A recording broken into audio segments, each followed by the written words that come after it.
What is going on, everybody? Welcome back to a little rad up all night to finish off your weekend. Let me know who is here in the house. We got some stuff to talk about tonight. It's going to be kind of it's going to be a chill stream, right? But I have a lot to talk about, man. I also got some mail that I can unbox for you guys as well. I got sent some stuff. I got a new item in the collection today. It's actually kind of a grail item, to be honest with you, that I got from somebody online on Marketplace, of all places. It's something I've wanted for a very long time. And if you guys want, I'll showcase it today. And then I was thinking about doing a little bit more of a longer video on it, kind of taking it apart, talking a little bit more about it, but I can at least show what I found. It's definitely a grail piece that I picked up today from somebody that I found on Marketplace. Marketplace is interesting. It's one of those places that you don't think about looking, but the more I do, the more I feel like I find things under the radar, and you can really get a good bargain on it because you offer them a price, and a lot of times because you're going to go get it or whatever, they'll take it. So definitely kind of a hack if you live in an area where people do a lot of like local selling and stuff. But yeah, I can showcase that. We can chit chat. And then I was going to get into more physical media talk because I feel like there's just a lot of it all the time. It's like people are talking about how they should collect, what they should collect, and then other people get upset and then they do videos about like their opinions. It's like everybody kind of has their own way and they're battling about it. And then there's channels that focus primarily on telling people how to collect physical media. I don't know, but I'm here to tell you how it is. This is where you're going to get the real advice right here. None of these other channels. This look at this. This has been going on for almost 30 years of my life here doing this thing. So if you need advice, we're going to talk about all that today. And I'm going to give my 2 cents on that. But before we go into that, before we go into the ranting, we'll go into some unboxing first, some happy stuff.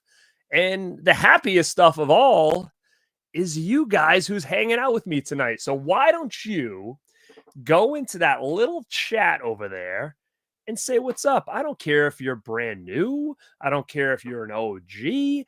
I don't care if you're a Radpack member. I don't care if you're a content creator, another YouTuber. Let's come in the chat, say what's up. If you're a hater and you're just watching, then you could say hi too. I'm very nice. Very nice guy. So hop in, say what's up. And while I'm going through the chat, I'm going to give the early birds a quick what's up. People that are in here early, hit the like button, guys. It definitely does help the channel out. Definitely helps, this gets seen. Again, my goal is going to be 100 likes by the end of the show. Let's do it. We've done it the last couple of times, so let's keep that train going. I like that. 100 likes before the show is over. I am totally down with that. And you guys have been making it happen every week. So thank you for that. And like I said, I am going to be on vacation this week, so I don't know how much you're going to get from me as far as lives. I might try to do one more before I leave. I'm planning on recording some stuff. I recorded some stuff today. I just got to edit it and hopefully pop it out for you guys before I get back. But let's see who's in the house here. I don't know let's just say Jim. What's up, Jim? Says what's up to the chat. 304 Hara, hiya. Black Glove Reviews. What's up, man? Evening. Thank you for being in here. Look at do it. How do we do it in here? Popcorn, check. Drink, check. Thumbs up, liked, check. I like that. What's up, Doctober? Thanks for being here, man. I haven't seen you in a bit. Hope you're all right. Hold on. Okay, I'm just setting something up. Okay. We'll wait for these people to pop in. And again, guys, if you wanna share this out on your socials to tell people that that we are live. Let me see. B MAGA. Dude, look at that profile picture of David. Look what I'm playing back there. I got Lost Boys going on, guys. That's awesome, man. I'm glad you made it live tonight. Gus, what's up, man? I'm glad you're live tonight too. Kenny Carlson, what's going on? Doctober, what is this? Oh, he's nervous. He's nervous at what I'm going to say. All right, guys, you want to do it with me? 1, 2, 3. Gore Tiger. What's up, man? John Doe Juggalo in the house. What is going on, man? William Cinema is in the house. What is going on? Patrick Williams is here. Movie studios playing games when just released a forecast. Of course they are, Patrick. 100%. They know what they're doing. They know what they're doing. What up, what up, what up? What up, Davey? Thanks, buddy. What's up, Dino? Yeah, I saw they were going live tonight. Well, I knew they were going live. We talked earlier.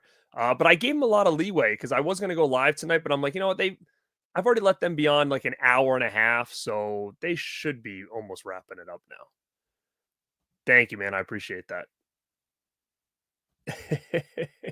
Stress. Yeah. Oh man. He says he'll double dip for a nice looking 4K slip, though, if I don't have the steelbook. It's interesting how people's minds work. Some people are more steelbook, some more slip covers. So it is interesting on what certain people will want to upgrade to or double dip to and what others wouldn't. So it's interesting, right? It's now I'm going to get into all that kind of dynamic as well. Dynamite Tiger, the man, the myth, the legend behind all the music that you find here on the Born to Be Rad channel. Thank you, man. Fozzie Rotten, what's up, Foz? Let's get rad. Magic Hands in the house. Perry Fan says, get him a body bag. Yeah. Thomas is in the house. Aloha. What's up, Thomas? You from Hawaii, brah? Let me know. Noise Loops in the house. Alex Davis says, Netflix killed the video. Oh, God. Yeah, man. Vanderhoff's in the house. What's going on? Bret Hart guy. What up, Brett? What's up, man? How are you? Howdy. See, these are new peeps, man. Are all you silent people coming to say hi? You're getting up off the couch and on your phone and you're coming to say hi to me? Thank you, guys. Thank you. It is Lost Boys. What's up, man?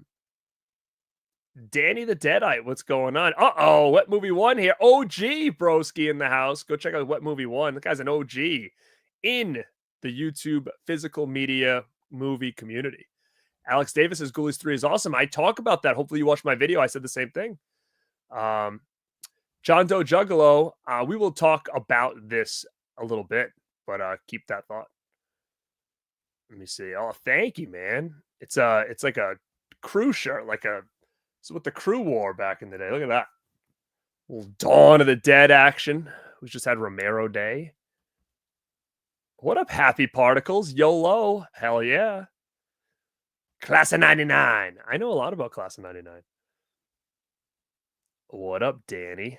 How are you? Danny the Deadeye. Ian, you know what, brother? Let's do this. So, I said, now there might be, there's a lot of people in here right now. Guys, if everybody in this right now hits the like button, we've already hit the goal. So let's just do that. And, okay, I may have to call somebody out tonight, just a heads up. So we'll save that in a little bit. So if you guys like that kind of drama shit, I don't, but sometimes I feel like I'm forced to get involved. And I try to stay out of shit as much as I can, but sometimes I feel like I'm forced to get involved in situations that I don't want to be in. Why do you force me to do these things? Why do you force me to do the things I don't want to do? We'll talk about that. But first, I will get back to the chat. But Ian is in the house. Ian, the man, the myth, the legend behind the Born to Be Rad jack-o'-lantern you see back there. Other YouTubers have him as well. He carves these pumpkins. And he can do anything you want. He can customize these things. I've seen Ian at conventions for years. He's got booths there. He's got, the Halloween pumpkin with the knife carved into a pumpkin, signed by all these actors and actresses from the movies. He's killing it. So if you guys want to go check him out, Ian, feel free to leave your handle down below. So this is Ian Fetterman. Go put your handle down there, man. Ian kind of kind of came to the rescue a little bit, kind of was the knight in shining armor recently. If you guys watch, I like to say the show. People say it's not a show. To me, it's a show. These things connect. It's kind of like you gotta have to be here to understand what's going on. Okay, I like that aspect of when I do the videos, especially live shows. It's almost like you had to be here to understand what I'm talking about. So, brief rundown is that I purchased, and I actually went back and found out exactly what it was. I purchased some figures. It wasn't the Blair Witch. The Blair Witch was something else. It wasn't the Blair Witch. It was some figures from a guy on Instagram. Okay. I paid him on April 23rd. Okay. April 23rd, I paid him for some NECA figures. And I talk about this. The one I really wanted was the Michael Myers movie Maniacs. That was the big one. And he was selling it. And he was selling boatloads of stuff on his Instagram. And I bought it. And he seemed like a good guy. He seemed like a nice guy. And I never saw it. And I reached out to him a bunch of times. And, you know, he was basically like, it's coming. Don't worry. Da, da, da, da. And then he was big leaguing me with like, because he has like a lot of followers and shit. So it's not going to really work. It's again, we've talked about this before. You can have followers, the numbers, but there's also ways to get the numbers that hopefully will bite people in the ass later when they decide to go online and like pay for fake followers to make it look like they've got followers. But when you've got 240,000 followers, but your picture gets like 70 likes, there's something wrong there. So don't big league me with these big numbers. I don't give a shit. Okay. So anyhow, back and forth with this guy for months. Your item's coming, blah, blah, blah, blah, blah. Then it goes through weeks of ignoring my messages. Now, I'm not hounding this dude every day. I'm giving this guy like 2 weeks of freedom before I reach back out and say, what's going on? What's the update? You know, and finally got to a point where I was just frustrated. And basically I was like, listen, dude, like you got to make this right. Like, just refund me then. And he's like, no, it's coming. Da, da, da. I'm sorry. Like, I've got too many orders. I'm trying to, I don't know. Something doesn't seem right here. I had to pay friends and family, which I know was a big mistake now. But it doesn't seem like this item is coming. Okay. Now, after I talked about it, I did a show and I talked about it. And I said, I don't want to have to call this guy out or have my followers go to his Instagram and be pains in the asses and hound him in the comments to basically say refund me or send me my shit or whatever.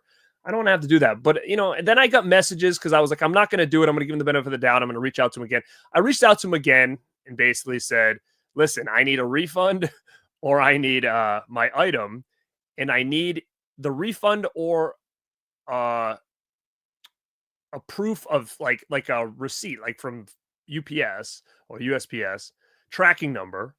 I said by Wednesday at sundown. I said, I told you I was going to say at sundown because it sounds cool. It kind of sounds a little more like urgent, right? Like, I'm serious by sundown. You know, I think that's just something different. Nobody says that. So, and then I said, listen, I said, I don't want to do this, man. I've given you the benefit of the doubt. This is crazy now, man. It's July. Like, I paid you in April. Like, how long can it take to send a figure or two out? And as soon as I said that I was gonna call him out, I said, listen, like I got a decent voice in the community, and I just want to warn other collectors that this could be happening to. I said, why is my item not here? And he kind of responded with kind of an asshole comment. He was like, I told you it's coming or something. And then I responded back something like, I understand you told me it's coming, but that was 3 months ago. Like, I paid you on April 23rd. Like, what's the excuse? And then he never responded to that again. So again, that's kind of the rundown on the story. I can't get a refund. I already went through PayPal. I paid friends and family. There's no refund. I'm screwed. The money's out. It wasn't a ton of money, but the money's out, right? I wanted the item. So Ian, watch the show. Ian has been a huge collector of horror for a long. He's an OG collector, Ian. And he said, hey, man, I got a bunch of figures. I got doubles of figures. I probably should part ways with some of these figures because I don't have the space or I don't know what I'm going to do with them. I've had them for years. since they were on store shelves. And he goes, "What are you looking for?" And I was like, "Well," I said, he says, "The Michael Myers one, the movie Maniacs, the first one?" I said, "Yes." He goes, "I don't have Blair Witch." I said, "That's fine." And he said, "All right." He's like, "I'm going to send you Michael Myers." I'm like, "Dude, you don't have to do that." He's like, "Nah." He's like, "I'm going to send it to you. I've got 2." And he's like, "I feel bad." He's like, "These scammers need to be stopped. It's bullshit, blah, blah." He's like, "I've been scammed before. I get it." So I felt so bad about it because I'm like, "Dude, don't just send me like, you're not even involved here." And I said, "What else do you want to part ways with?" And he said, "Here's what I got. Here's what I can part ways with." And I said, "All right, how about this? I'll buy 2 of those. All right, and then just give me Myers then." So he said, "All right." So we got a price together, and now these are OG. These are like first run like figures. So these were from like the early 2000s. So in this box right here that I got from Ian should be 3 figures. Now, the crazy part is that he's giving me a figure that this guy screwed me out of. So now, once I see this thing, let's take a look at it. I don't have anything to lose anymore with this guy. I don't need the item anymore. So we'll talk about it. Now, what I'm going to do is I'm going to scroll to the bottom of this chat, and I apologize for anybody that I'm going to miss, but I want to go to the bottom because I'm like so far behind now. So if I miss anybody, just come say what's up again, and if I see you, I'll say what's up. Okay. All right. Let's see. Look at this big box. All right, let's see.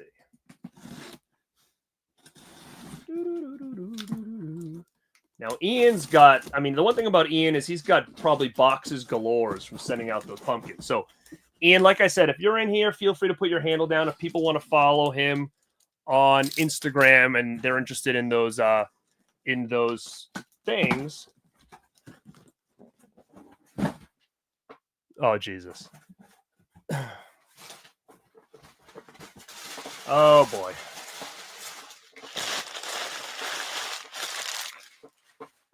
Stop being weird in here, people.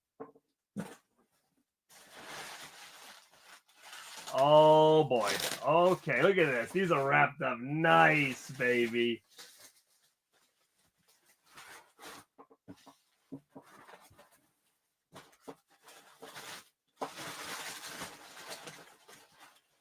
All right, these are going to make me happy because I'm going to get real aggravated real quick. I'll save that for later. All right.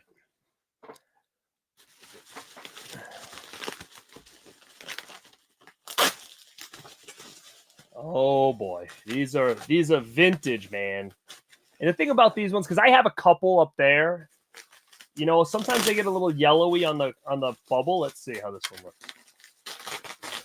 Ooh, ooh.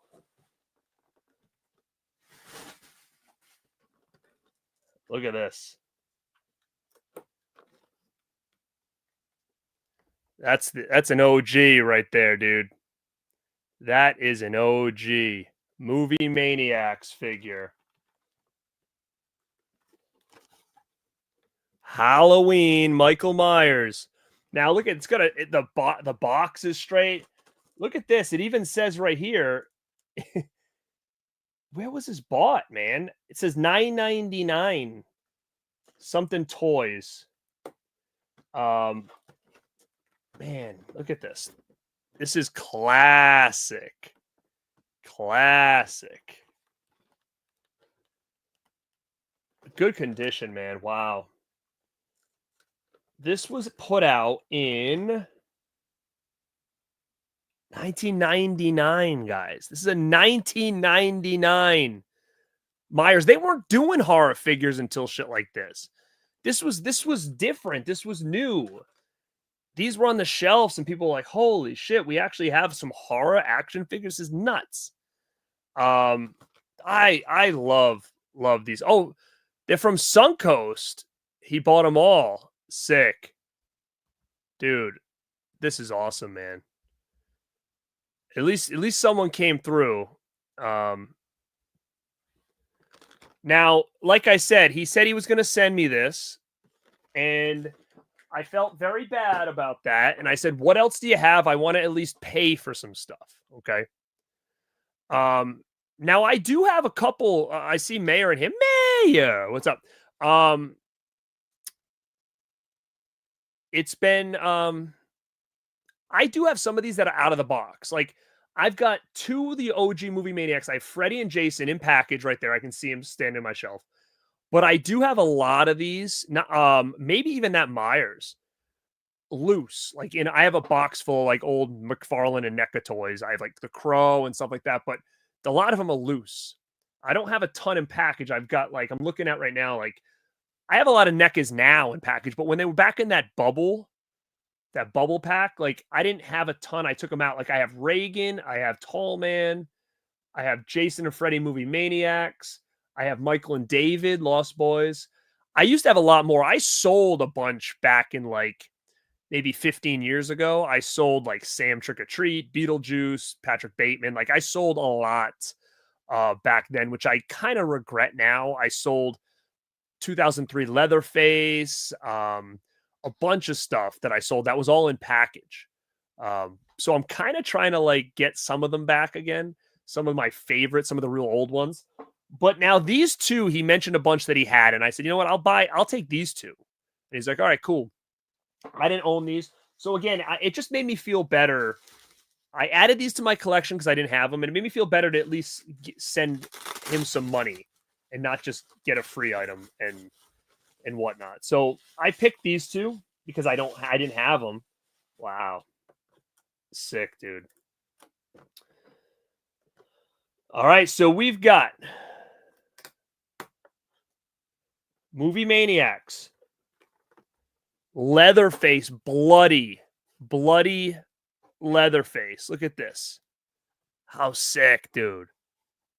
This is sick. Classic item right here. This and the condition is, I mean, sometimes these have bent backs and stuff. Nah, these are clean, man. Thank you so much. This is awesome. So this is the original, I think, first Leatherface that they ever did. This says 94. No, this is 98. 98. So yeah, if you look at the back, on this first series, you had Leatherface, Species, Eve, Freddy, which I have the Jason. I have Jason and Freddy, and then Patrick from Species. So a lot of Spawn stuff too back then over that. But how sick is this, man? Ian coming through clutch right now. And don't you worry, man. I might be coming back to you if you got any more you want to get rid of, because the condition of these is phenomenal. And the last one I got, which I do have this one loose, but I kind of do think maybe the knife is broken or something, maybe. But this is not an easy one to get. This was kind of one of the harder ones back in the day out of that series. And this figure, like, this character does not have a lot of figures, right? You got Leatherface, like that's like one of the first Leatherface, right? But you've had tons of Leatherface. Yo, Bimbo. Dude, I sold them. I had a Friday the 13th one, Jaws, and Elm Street. I sold them. Probably when I got to this house. I just didn't have anywhere to put them. And they were cool, but they're like poster, like a mini poster size. I kind of wish I didn't, just for, horror nostalgic sake. But I did. I ended up selling them just because I didn't have anywhere to put them, and they were kind of hard to store. But this one here, like, this character does not get any love. This honestly could be the only figure it has. So when he said he had it, I was like, damn, I want that. Like I said, I do have it loose, but sealed, man. Norman Bates, dude. Look at this. There's not even yellowing on this one. Usually those bubbles yellow up a little bit. This one, look at that. Norman Bates, Psycho. Wow. Awesome. Awesome. This is sick. You don't get any psycho figures like this. This is classic. Huck knew. Huck knew what I was gonna pull. What up, man? Bro, I am in the VHS game, dude. I'm go VHS hunting all the time. Um, I wish I still had all my old ones because they're worth a lot of money now, but I'm slowly getting back in. Yeah, like this is sick, man. Like, thank you, dude. Norman. I mean, I didn't even realize this was gonna come so clean like this. I trusted you because I know you're a OG collector and take care of your stuff, but that's insane. Incredible. Um, man, thank you so much for that. And I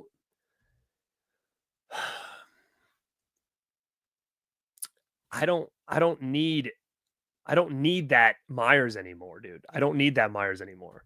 Um, that guy can have his Myers, okay, at this point.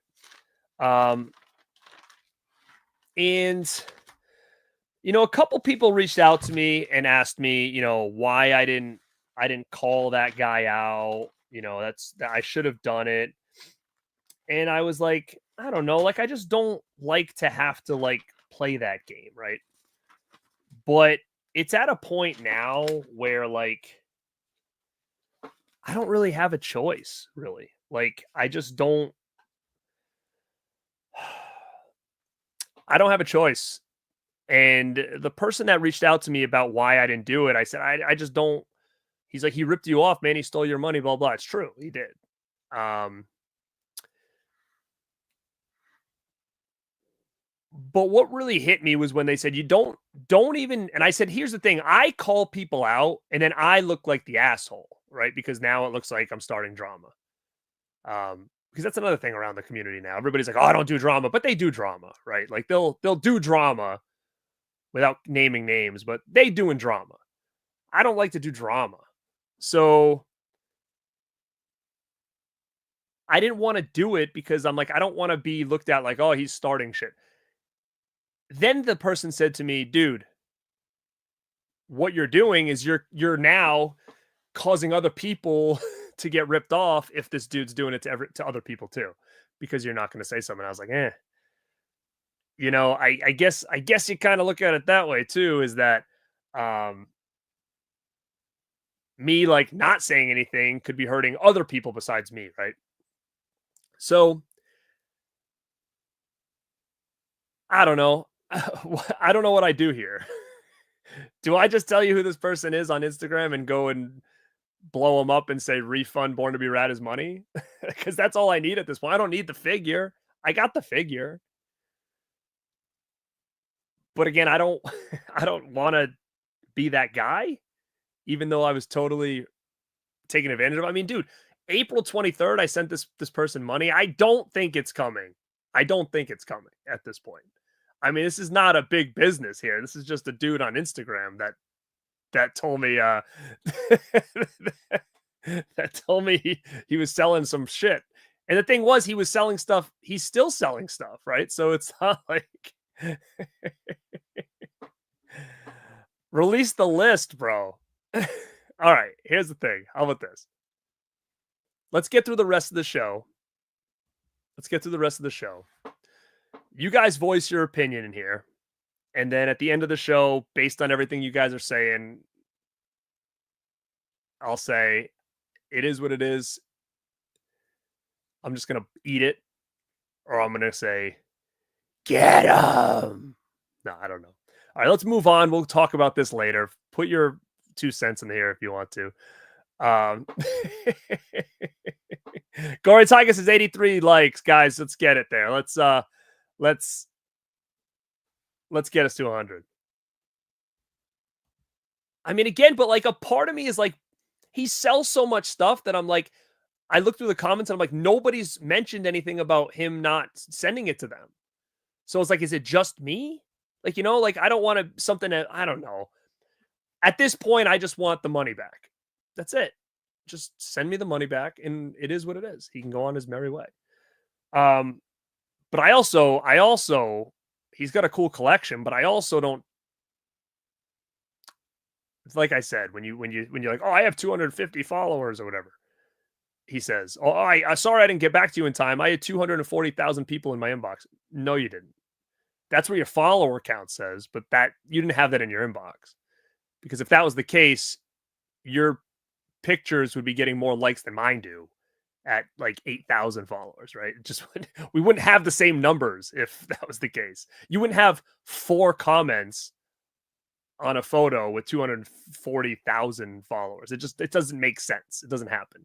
So with that being said, you're already telling me that you're a little fake there, a little fake. Couple irks, and if anybody in here is the same way, if you got a gazillion followers and there's no numbers like likes and comments to back it up, it's a little suspect. And you know what else is kind of suspect? When you shut off like where it says how many people like your photo, it just says others. That's a little sussed as well. But hey, that's not me to determine. I'm just saying as like if I'm a consumer or if people ask me to collab or whatever, like these are the things I look at here. I look at this. I want to make sure these people are legit people that I'm getting involved with here. But let's go to the next item that I got. This one's easy. All right. Now look at the Now look at this. Look at this item. Gotta let it out. Justin sucks, it says on this. Justin sucks, it says on this package.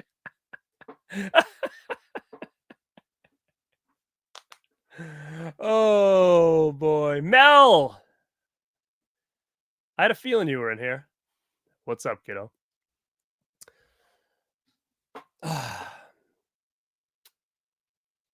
So this one is a package from my good man, Staunch TV. Staunch TV. No, it wasn't Feldman. It seems a little above average. I was happy he got to my message at least. That's a lot of messages. Yeah. It's from Corey Feldman, yeah.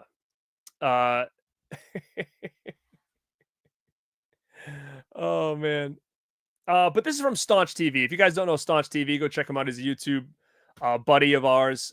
We've done collabs together. He comes and hangs out with us when we talk about Corey Haim, Corey Feldman. He's a big Corey's guy. He actually runs a podcast called The Two Coreys Forever. So we mesh in that realm of like the Coreys, right? And you can check out videos. Me, him, and Mel did some stuff together. I think him and Justin have done stuff together. But good dude, and he sent me something here. Let's tear this thing open here.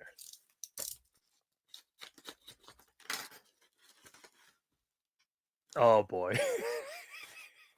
So part of me was like, okay, it feels like a VHS tape, and knowing him, it's got to be some kind of Corey's VHS. But then I'm like, how does he know what I have and I don't have? There's only this one thing that I want that I think he has.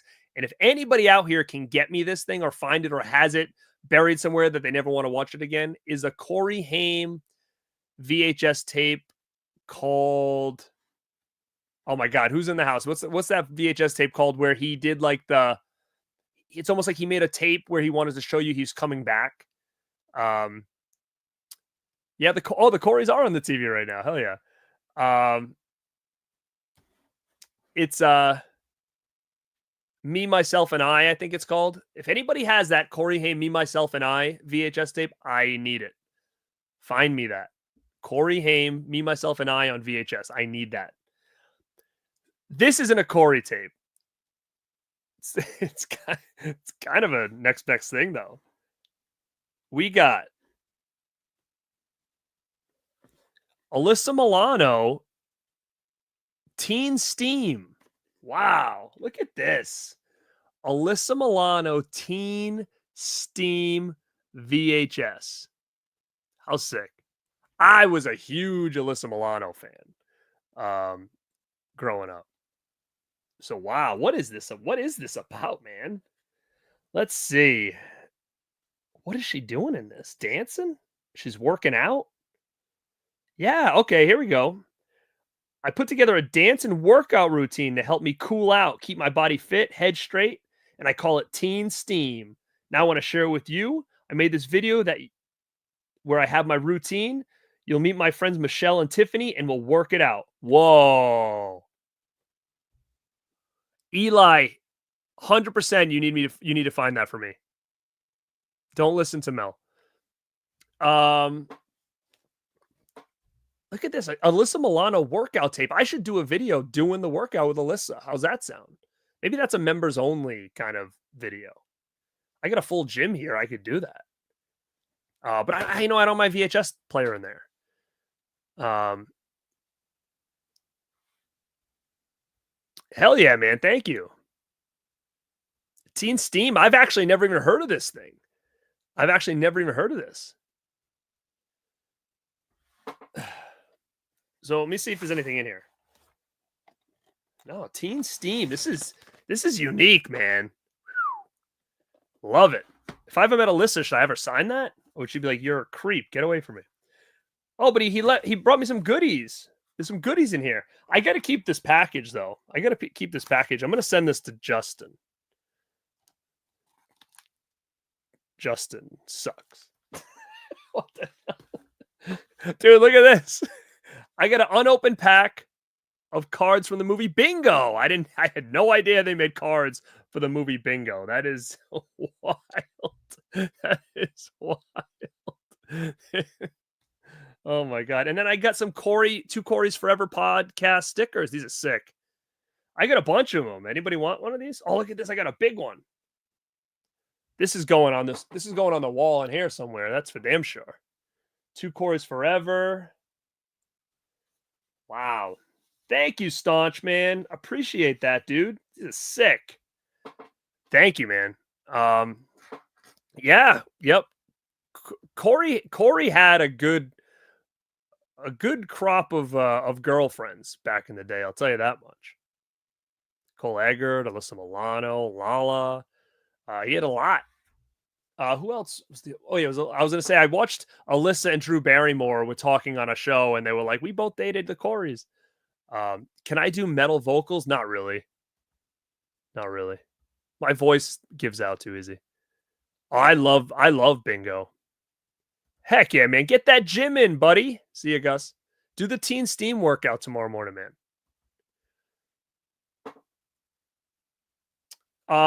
It's funny you say that. I actually was just emailing with him yesterday, and he said, "Man, I'm going to send you a bunch of stuff. Tell me what you want."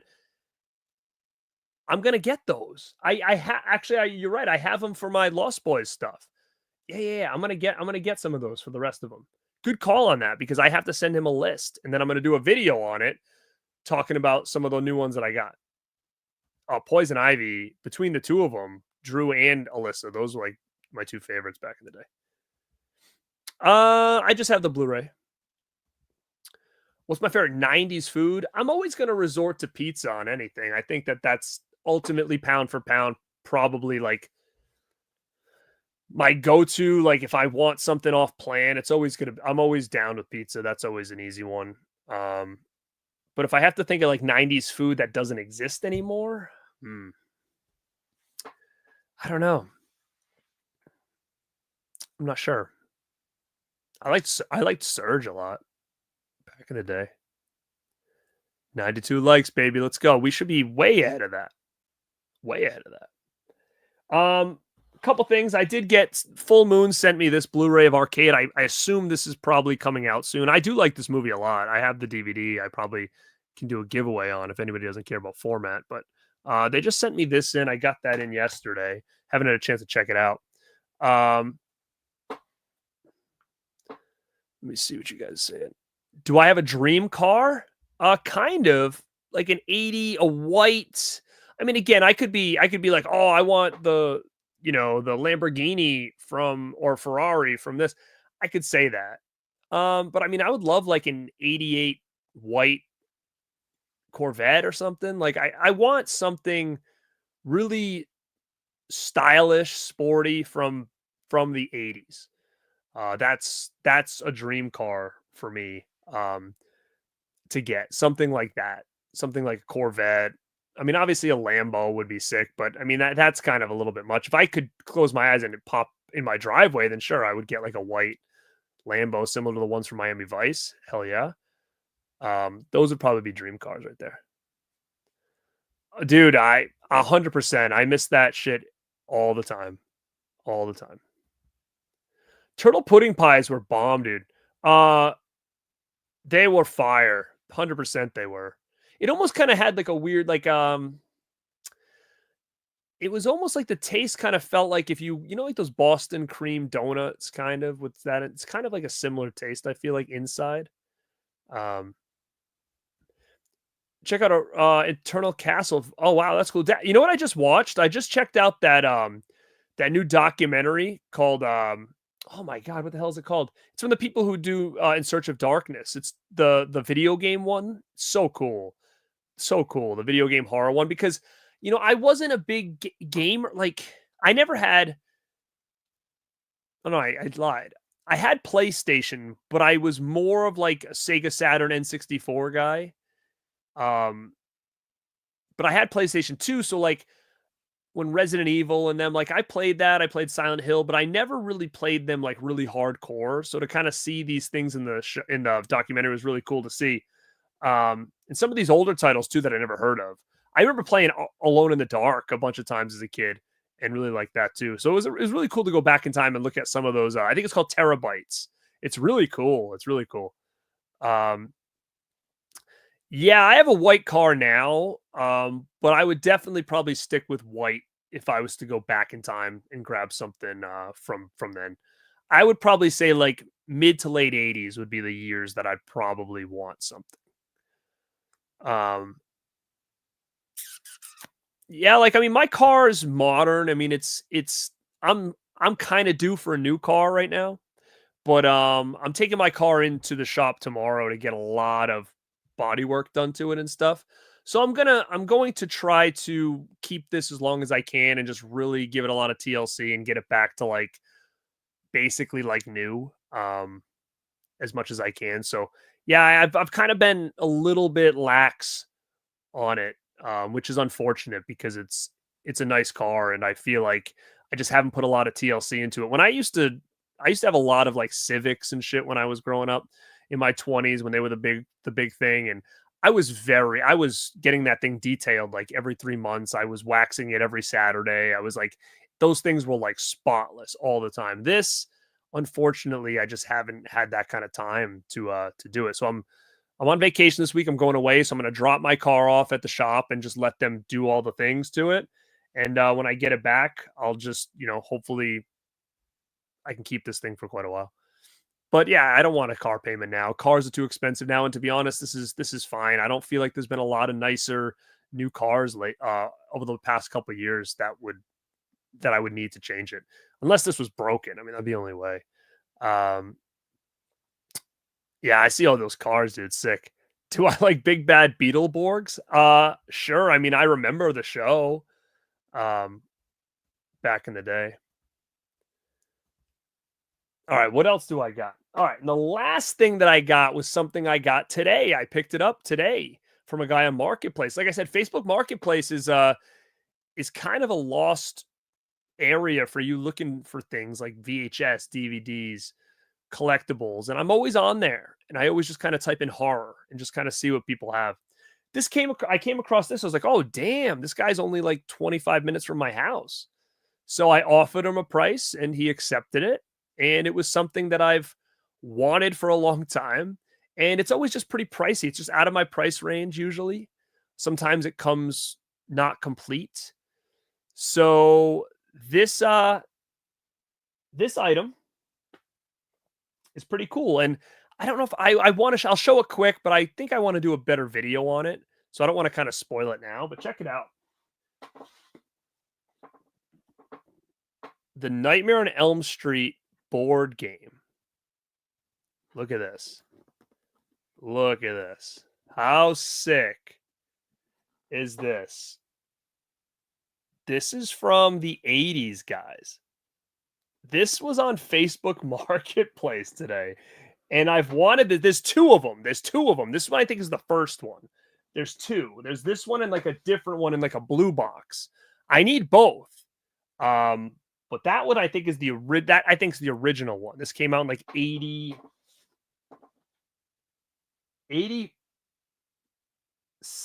I think this came out 87, I believe. But yeah, I mean, I'll do a full, if you guys want, you guys are interested, I'll do a full unboxing. I'll show all the pieces. I'll read how to play it. I'm not going to play it live. I just don't have a good setup for that right now. But at least you'll get an idea of like what's in that thing, how that thing's supposed to be played. But it's definitely a grail piece for sure. I mean, it's something I've wanted for a long time, and it just happened to pop up, and I was like, threw the guy an offer, and he's like, sure, come get it. So, when you're dealing with cash, you can kind of get things for a lower price than you normally could get online. So I kind of scored on that thing. So if Mike's watching, thank you, buddy, for that. I appreciate it. So yeah, I'll do a video on it, but it's definitely cool. And yes, somebody asked me about Dave, Mr. Deadlights. Of course, I've been on Dave's channel a couple times. Dave, I'll probably see him within the next couple months. So when he goes to conventions, he only lives, I don't know, maybe like an hour north from me, maybe not even. So like we've actually met up a couple times, like at Bull Moose. We've met up at Silver Scream HorrorCon. We've met up at TerraCon, Rhode Island Comic Con. So I actually know Dave not well. Like I don't hang out with him on a regular basis, but when we go to these events that other content creators are at, like we'll meet up and hang out for the day. He's a great dude. He's a nice dude. Again, like I said, I only know him from that. Like we'll get lunch and shit, and he's usually with Tony and Mizzy and all stuff like that. So yeah, I know David. I think there's probably a couple videos that I'm in of his because he was filming at the conventions that we've been at. So if you go check out his convention, I think last year at TerraCon, or you check out his convention stuff at Silver Scream, like you'll probably see me in there for sure. Yeah, definitely a nice display piece. I almost feel like should I get a protector for that from my guy? Because I mean it's old. I mean, as you can tell, it's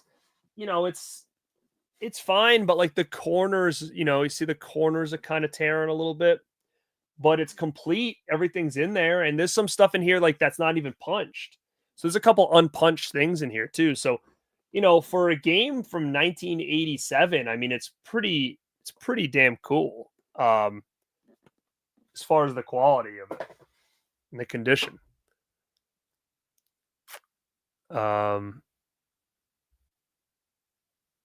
Yeah, so they've got two, as far as I know. The other one is going to kind of, in my opinion, a cooler cover. It's like blue.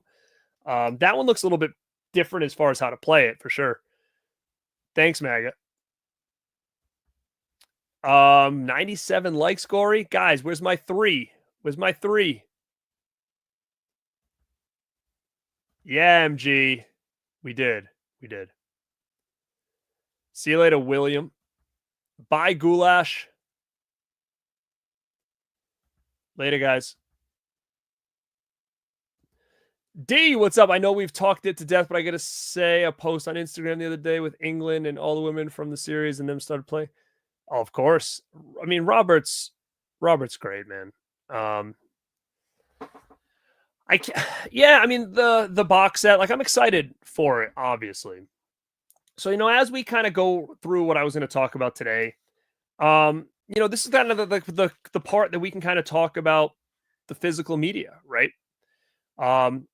And how it's overwhelming for a lot of people being a physical media collector nowadays. And I look at that and I say, is it what the companies are doing? The re-releases, the limited sets. Is it just become too much? Like you could think of like the price has changed. There's certain things that companies do that annoy me, like obviously the double dipping, like, hey, this came out 6 months ago, but now we're going to put out in a steel book. It's the same disc inside, but you just get different artwork. I mean, these are all things that kind of not annoy me, but it's almost like I'm not interested, basically, right? And What does annoy me though is when all these companies are putting out the same movies. Like things just weren't like that back in the day. You didn't see that happening, but now that we have access to these companies so easily from across the pond, we see that often. And then sometimes these companies will even come out and be like, "Oh no, buy ours, don't buy theirs. Ours is better." And that's happened recently a lot with Second Sight. I feel like Second Sight are sometimes the ones that will come out and be like, "Oh, don't buy theirs, buy ours." But then, for instance, they did that with The Hitcher, which is fine. I think that Hitcher set is one of the best sets I have. They did that with Blair Witch, which again, I love it. I think that's one of the best Blair Witch sets I have. And it's probably going to be the last time I buy Blair Witch unless we get something that for some reason isn't on there. And I do think Blair Witch is coming from Lionsgate Steelbook. So just keep your eyes and ears open for that, which is not going to be much different than what we got, unless they do a 4K. But what really does get annoying is like Lionsgate now is starting to kind of see what these companies are doing and be like, "Oh shit, like we've got all these titles in our catalog that we haven't done shit with. So let's fancy these things up in a nice steelbook or do something special like they do with Frailty and put it on our website limited. And it's at kind of a more premium price than just throw it out in a Walmart like they used to do." Right. So they're kind of going that route. The problem is now is that they're putting out stuff that I feel like I just bought. And normally I wouldn't care and just keep what I have. But then when things are coming out where it's like, "Oh, our version's going to have this that yours doesn't, and our version's going to have this, and hey, you got a Blu-ray, we're going to do the 4K." And it's just like, son of a bitch. But again, these are collecting problems. These are studios trying to make money. But I think instead of it looking at it as the collecting problems in collecting, I think it really just comes down to the collector problems, like us, like our problems. It's us, not them. It's us, not them. And look at it from a different angle, because now it's like people are voicing their opinions on like what other people should do. Do this, don't do that. If you do this, you're stupid. And then other people get involved and they're like, "Don't listen to them. Do it this way. They don't know what they're talking about. They're being jerks, blah, blah, blah. You shouldn't tell anybody what to do." Like there's these people fighting from both ends of the coin here, or both sides of the coin when it comes to this stuff. But in reality, it really is, it's on us. Like, don't worry what this guy says. Don't worry what that guy says. Like that kind of shit shouldn't matter. People have reached out to me. They're like, "Oh, did you hear what so-and-so said? You do those things. Aren't you upset?" No. do you think I care what other YouTubers say that I should do? Do you think I care? Look at this. Look at all this shit. Look at my shit. Look at my shit. Do you think I give a shit about what anybody else's opinion is besides mine? I don't.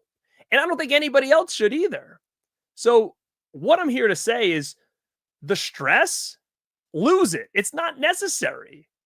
The way you collect, I don't give a shit. When I'm talking about the way I collect and my opinions and what I'm going to do, I'm never telling you what you should do or not do. That's not what my channel's about. I don't care what this guy tells you to do or they tell you to do. I don't think any of that matters.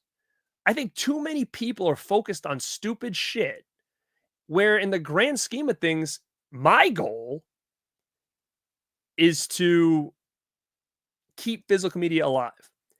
And that doesn't even mean that means I got to buy everything from these companies or they're going to go under and then physical media is going to be dead. Physical media will never be dead in this house, ever. I don't care if you cannot buy any new product on store shelves or online ever again. I don't care.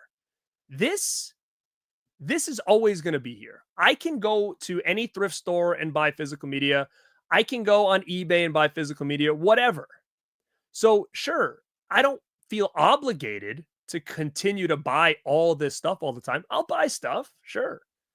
But I'm going to keep physical media alive in other ways, right? The Anchor Bay Archives podcast, if you guys aren't following that, me and CK are keeping physical media alive 110% with that podcast. Now, it may not be the new shit that's coming out, but it's going back in time and appreciating the old shit that made the new shit possible. And when people come to me and they're like, "Oh, how dare you buy that on DVD? It's on 4K. I don't give a shit. What do I care? So I can't enjoy the movie because the format is not what you think that should be watched on. I don't care. And I don't think anybody here watching should care either. And don't feel the FOMO or the pressure. I think when you become an actual collector or someone who likes this kind of shit, you're going to get to a point where you don't have to feel like you need to keep up with the Joneses. You don't have to do anything. You don't feel I get emails or DMs where people that like, I can't afford this. And if I don't get it, I feel shitty about myself. What? Don't fall into that trap. I swear to you, the days of I have everything, look at all these editions I bought are gone. Those are long gone. Those might have been pretty cool to people like 4 years ago. Shit's changed, man. Don't feel like you've got to buy the newest Steelbook if you just bought the friggin' slipcover. Why? Now, again, if you want to buy the Steelbook and have both because you love the movie, go ahead. It's not my money. But if that's what you want to do it. I just think there's too many people voicing opinions about this stuff. Or if I showcase something and I say, oh, I'm not going to upgrade, I'm going to keep the Blu-ray. And then I have people in the comments trying to tell me that I should upgrade because it's got this. Or, hey, the quality is going to look better here. Or, hey, it's got Dolby. I don't care. It doesn't matter to me. I'm perfectly fine. And I'm here to kind of tell everybody out there, the best thing you can do as a collector is make your own goddamn rules. That's what it is. Your rules. I don't care if it has to do with a package. I don't care if it has to do with the movie. I don't care anything. But as long as you have specific rules that work with your collection and how you want to do these things and what you want to buy, it makes everything so easy. But I think the problem is now is people want to showcase everything online and do videos and be the first ones to do a review on this thing, which again, sometimes as content creators, it's kind of good to do that because people that are interested in this product can watch it and get your opinion. Sure. But I think at the end of the day, those same people that feel like they need to get everything are going to come back and probably regret it. But that's not on me. I've been there. I've done that. I'm posting Anchor Bay stuff all the time. And I posted the other day, I have like 6 Anchor Bay Halloween DVDs. They're all a little bit different, but it's Halloween. So I've been down that road before. And to be quite honest, I'm still going down that road now. So I'm not telling you can't buy the same movie twice. Do whatever you want to do. What I'm saying is I don't think that you should feel obligated to purchase or not purchase something based on what somebody else's opinion on what they think you should do should be. Because it really doesn't matter at the end of the day. The only thing I think matters, to be quite honest with you, with all of this stuff, is if you can't afford it, don't do it. Do not do it if you cannot afford it. That is going to bite you in the ass someday, and you are going to regret it. Okay, there's some things that I regret purchasing, sure, because maybe it wasn't the edition I wanted. Maybe I jumped the gun and bought it on day one, and now a better edition came out 3 months later.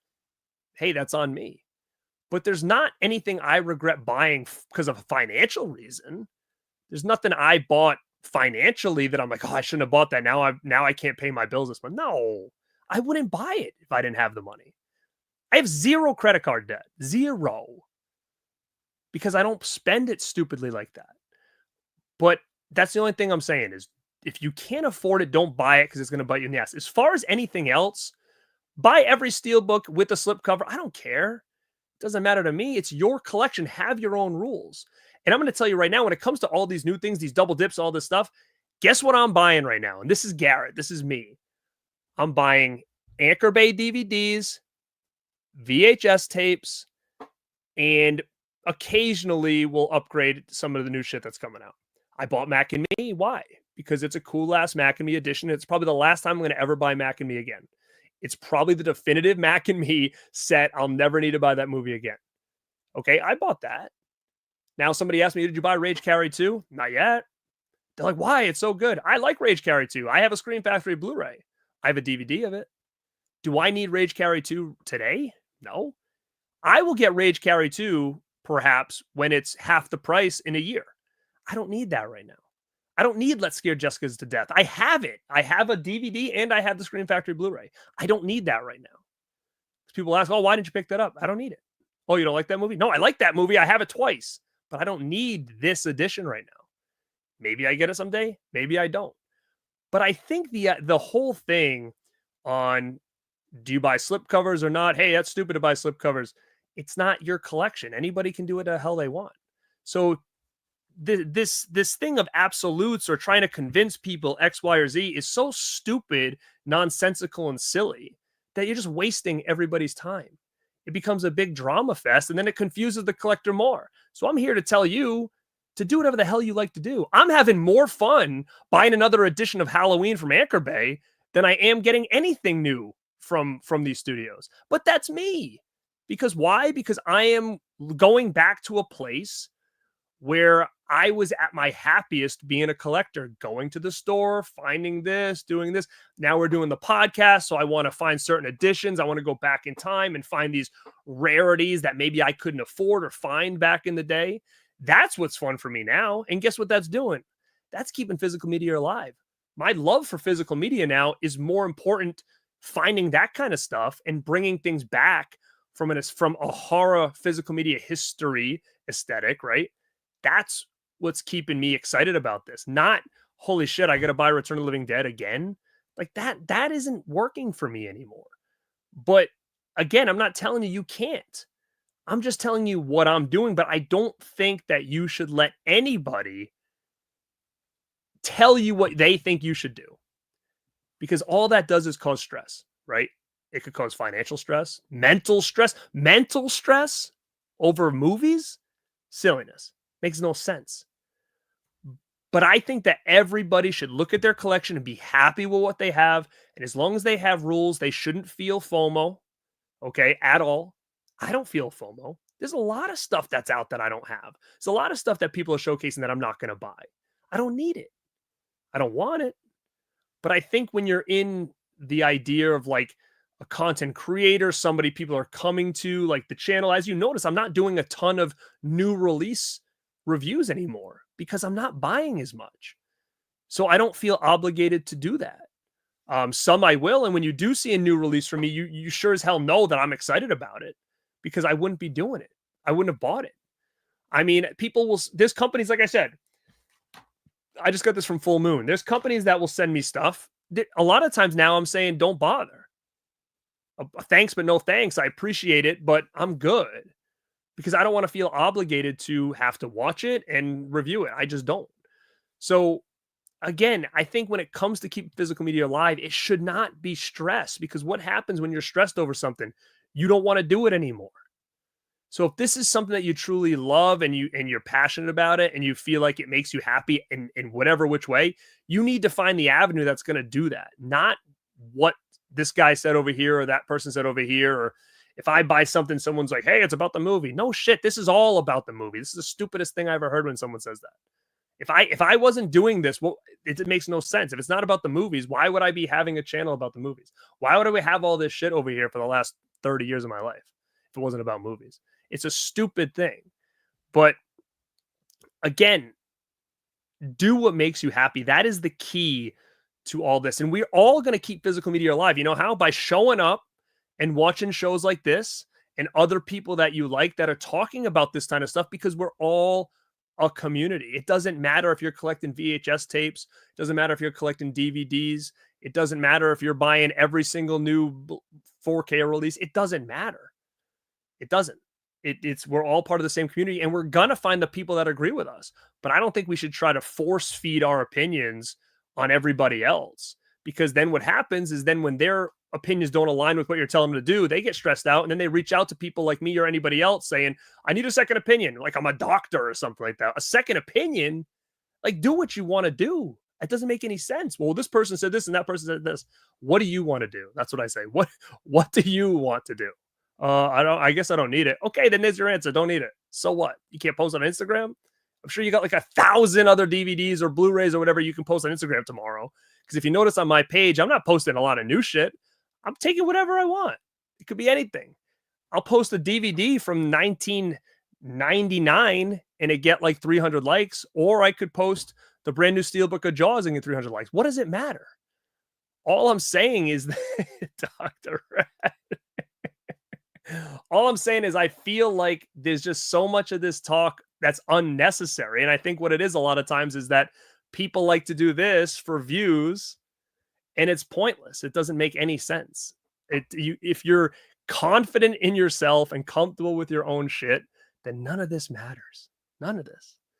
So when I see this happening, and then when people say, I don't like drama, but no, that means you like drama. If you're gonna battle with the other person who said something else, that's what that means. So don't give me that shit like you're trying to play it safe. That's what that means. I'm on nobody's side. I don't care. Doesn't matter to me. But I'm going to tell you something funny. Not take a picture of a sock. No, but here's what's so crazy. And again, it's what has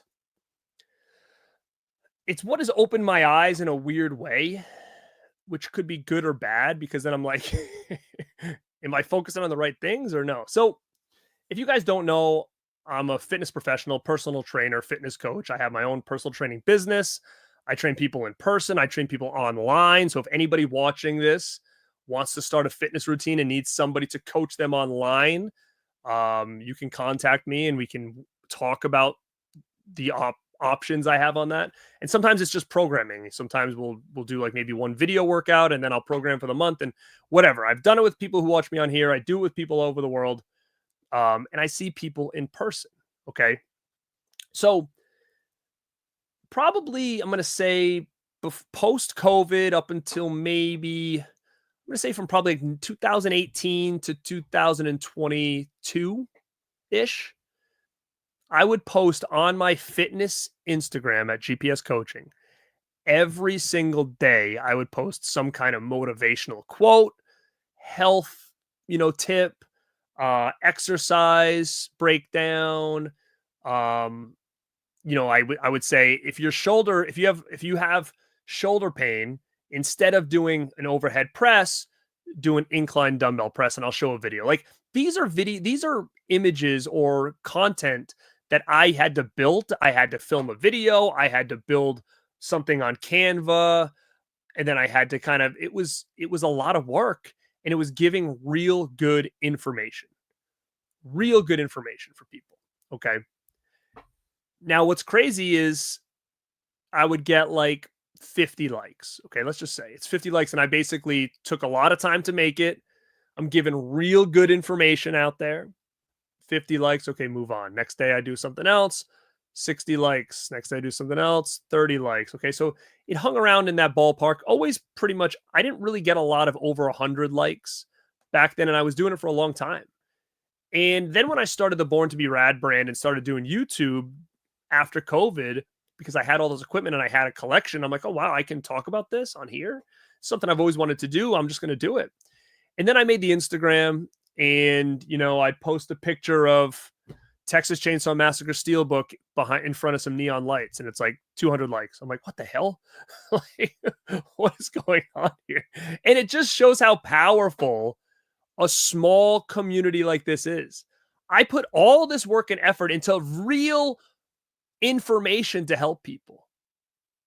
I put a horror movie in front of some neon lights, and within 3 years, I've already like doubled the amount of interaction I have on a fitness page that I was doing something for every single day for like 4 years. It's wild. So in turn, I looked at it and I said, where am I making a better footprint right now? This can help me from one end with my business, but I'm pretty busy. So like, I don't need to do the Instagram stuff. I don't need to do it. I never saw a lot of turnover from that. Or I can do the Born to Be Rad stuff and do Instagram and do minimal work, just make it look pretty. And there's so much more interaction there. So it's just kind of funny how things like that kind of work. I don't remember why I started talking about this, to be quite honest with you. Oh, because Mike said to post a sock.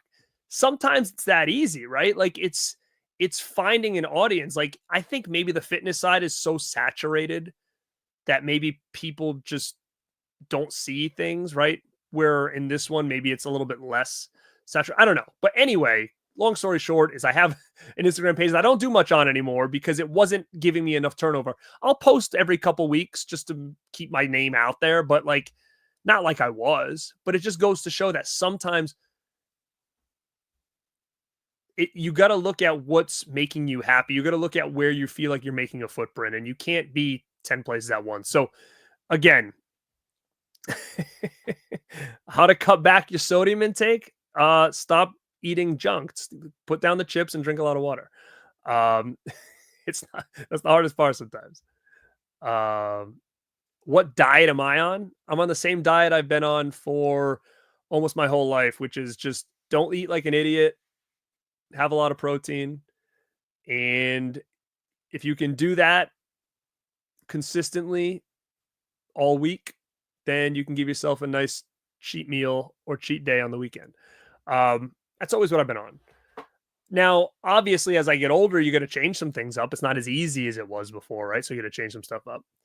But I've helped some people on here. If you've watching YouTube and see anybody that looks a little bit different over the couple of years, I may have helped them with that. So yeah, I mean, sometimes fitness sometimes is easier than it comes off, right? A lot of times, sometimes it's just common sense, but you just need somebody there to guide you there, because you can say, I know what to do, but then it's doing it, right?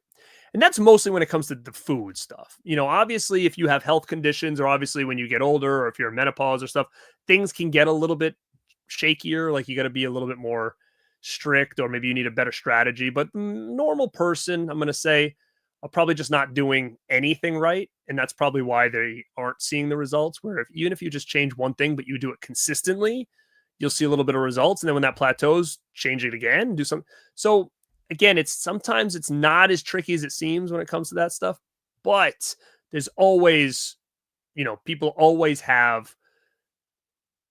you have to talk to them, because everybody comes from a different place, right? So as much as in one way, I feel like when it comes to diet or anything like that, it's somewhat pretty common sense, but there's always those outliers of people that are dealing with specific things that just doesn't work for. But in the grand scheme of things, it's consistency. Consistency is really the key when it comes to diet and exercise. And exercise can get a little more tricky because, you got to take into effect people's ages, medical history, injury past, aches and pains. Like there's a lot more to it, right? Than just doing a generic program. You could find a program online and say, I'm just going to do this now. Well, if your shoulder hurts every time you try to put a weight up, you've got to do something different. Or every time you squat, your knee feels like it's gonna pop out. Like you gotta have a different strategy there, which that's kind of where I come in as well, is that's sometimes a little bit harder when it comes to finding the right formula for the person, especially as they get older. But anyway, that's a whole different thing. But yes, A-Dub, what's up? It is the Lost Boys. Charlie, what's up, brother? I don't know what that means or who you're speaking to, but I do appreciate that super chat, my man. I love the picture over there too, by the way. It did not. Phantasm 2 did not come from Anchor Bay. It's the only one that didn't. It does have a DVD, but not from Anchor Bay.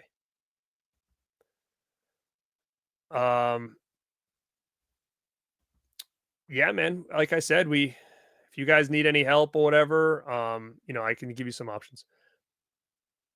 I'm way behind on the chat, so I don't like to speak in absolutes, but I will tell you that I eat a ton of red meat, and I have for a very long time.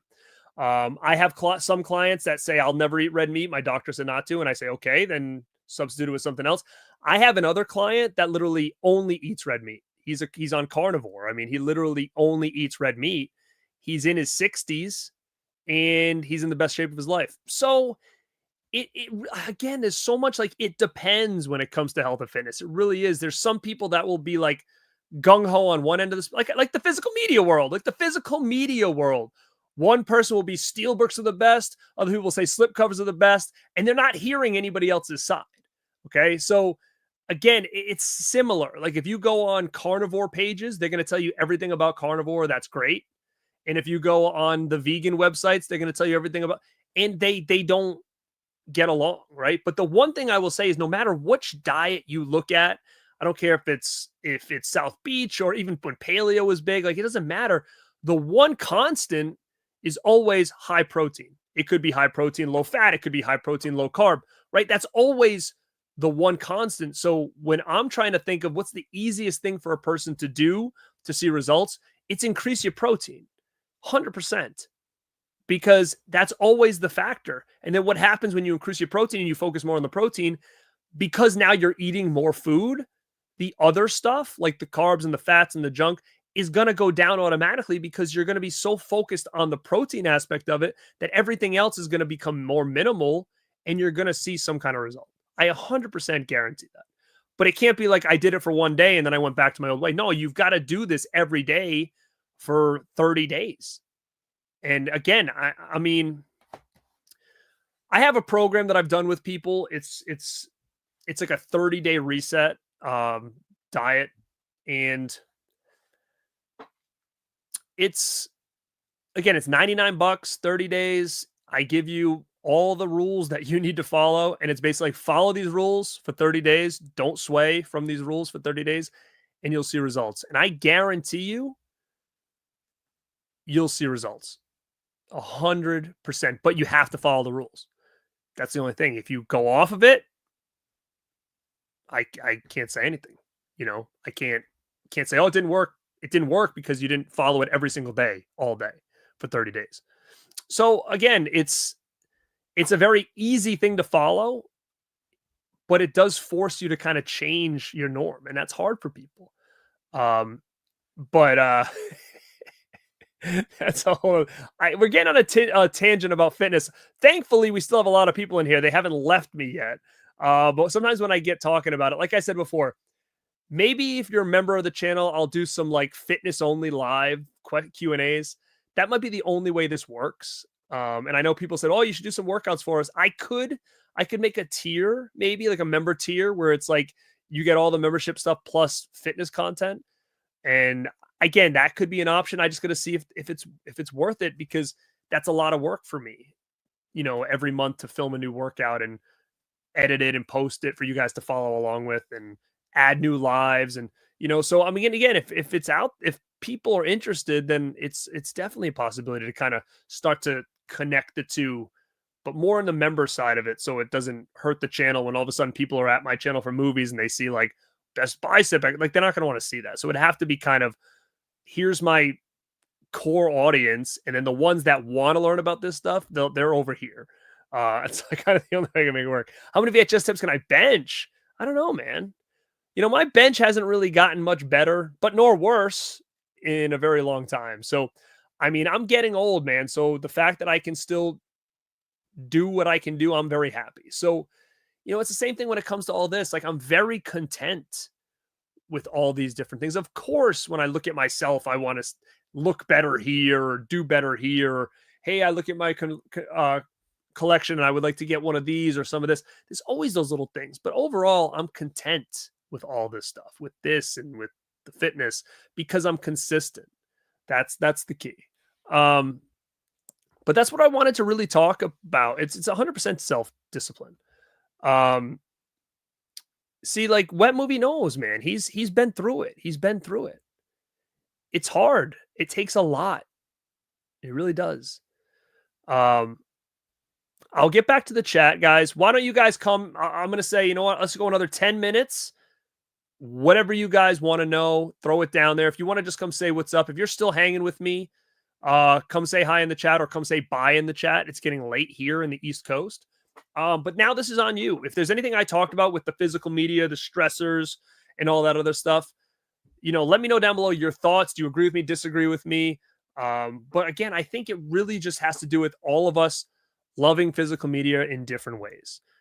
We don't all need to get the shiny new object. We don't all need. Again, I just bought May from Vestron. Now, do I go on here and say everybody should buy this edition, even if you have the second sight one? No, I probably shouldn't even have bought the edition because I have the second sight one, but I'm collecting all the Vestrons. So to other people, they might look at that and be like, "That's stupid. Why do you need to have all the Vestrons? I don't need to have all the Vestrons. I want all the Vestrons, so that's what I'm going to do." And now I'm going to sell May from second sight because I don't need it. So again, I think a lot of these keeping up with the Joneses, hey, look what I have. I'm buying all these premium editions. For some people, that's going to work. Maybe in time, they look back and say, damn, that those big premium editions just took up a lot of space. Now I'm screwed. I don't have anywhere to put this stuff. And space is another issue. I think that's the most space to me is the most real issue. And I don't have a lot, but I've found ways to kind of maneuver it around. I really don't think I can create any more. I don't want to create any more. I have enough. So I've just got to kind of find out what is important to me at this time and what is not. Now I could sell some stuff. I could tote some stuff away if I needed to. Maybe my opinion of what I care about now changes in 10 years. I don't know. There's probably a lot of movies in here that I could rewatch and realize I don't like and throw them away, or sell them, or bring them, or store them away. I don't know. I probably have some doubles I don't know about, things like that. But again, I think the whole idea of this is just all loving movies, that's number one. So I really find it weird when people say it should be about the movie. And I get what they're trying to say, but no matter if I buy $100 set or a $40 set, it's still ideally about the movie. It doesn't matter if I buy a VHS tape or a 4K for $200. At the end of the day, it's going to be about the movie, or I wouldn't have bought it. Sure, I mean, there's stuff in my collections that I haven't watched yet. Everybody's got that. Because sometimes with these things, like there's sales and you buy in bulk, and then all of a sudden stuff comes in, and then sure, things get lost in the shuffle all the time. I'm busy. We're all busy. We don't have all day to just watch movies. I get it. In my head, I'm like, someday I'll get to that. And some days I do get to it. And you know what? Doing some of these list videos, like I have one coming out next week, that it forces you to go back and rewatch some of these things, or it forces you to watch some of these titles you haven't watched yet to do things like this. So being a content creator forces me to catch up on things or rewatch things or whatever it is. It's just, unfortunately, the hardest part is creating the time in my schedule to do it, because if I have to do that, it takes away from other things, and vice versa. But again, I didn't want to come on here to be a prick. But I wanted to come on here to just kind of try to shoot down the middle, because I hear it from both ends. I see it from both ends. And on top of it, I have people in the community that aren't even creators that come to me and say, I need a second opinion. You don't need a second opinion. The only opinion that matters is your own. So again, I'll give them my advice. I don't just brush them away. I turn it back on them. What do you want to do? Well, I want this. Then get it. Can you afford it? Yeah. Then go buy it. Whatever. I don't care. Again, this should be what you guys like. And like I said, for me, I'm having the most fun going backwards. So there's probably a lot of people that are cringing at that. How dare you watch a DVD on a 70-inch screen? It doesn't matter to me. It's fine. But I'm gonna go back to the chat. There's not a one size fits all. No. There's tweaks. Sometimes it can be close. I did see the Karate Kid Steelbook collection. I had it pre-ordered, but I canceled it. Cody is doing very well. Cody is doing fine. Hopefully you'll see Cody very soon.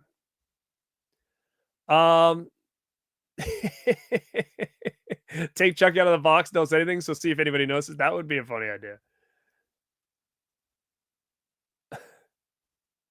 I'm not as ripped as I once was, but we're gonna get there. We're gonna get back there. I don't, and I'm gonna be quite honest. I probably should do more. I don't do a lot of cardio at all. I probably should do more, but I really barely ever do it. But guys, you got to remember too, is I'm on my feet like 12 to 15 hours a day. So as much as I'm not running, I actually have really bad feet. So running kills me. So I don't run. But I'm on my feet all day. So that definitely helps. Good question. I do not know. I'm sure someone will soon, someday. I mean, that's something to get pissed about. It's your money, You're spending the money. You shouldn't become broken. Fright Night is one of my favorite movies of all time. 100%. I actually was saying they did, like, even Wild Beasts, like, it's fine, right? Like, I don't need to upgrade my Severin Wild Beasts. Like, I'm fine with that.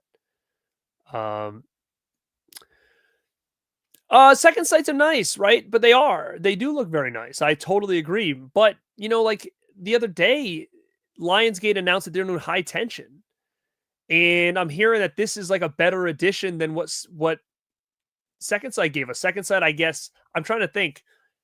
It was color corrected and didn't look as good. It didn't have subtitles. Where I think now it's all going to be fixed on this other edition. So it's like, shit, I might as well just get the Lionsgate and sell this one off and just try to make my money back. Yeah, I know the band. I'd probably say From Beyond. Thanks, Twisted.